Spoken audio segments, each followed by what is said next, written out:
একদিন গ্রামের এক আমগাছের ডালে বসেছিল টেপারু বাদর। গাছভরা পাকা আম দেখে তার মুখে পানি চলে এল। সে একটার পর একটা আম খেতে লাগল। হঠাৎ একটা আম খেতে গিয়ে পড়ে গেল নিচে। সেই সময় গাছের আরেক পাশে উড়ে এলো চালাক কাক।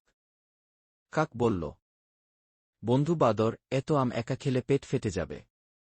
বাদর বলল, তুমি কি আম চাও? কাক বলল, না না, আমি একটা খেলা খেলতে চাই। বাদর খুশি হয়ে বলল, কি খেলা? কাক বলল, তুমি যদি গাছ থেকে লাফ দিয়ে একটা ঝুড়িতে নামতে পারো, তাহলে আমি তোমার জন্য এক বস্তা কলা এনে দেব। বাদর লোভে পড়ে গেল।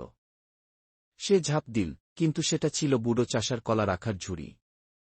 চাষা এসে বাদরকে দেখে রেগে গেল। তুই আবার আমার ঝুড়িতে? এবার তোকে বাজারে নিয়ে গিয়ে বাদর নাচ করাব। বাদর কাকের দিকে তাকিয়ে বলল, তুই আমায় ফাঁকি দিলি। কাক হেসে উড়ে গেল। চালাকিরও তো একটা সীমা আছে রে ভাই।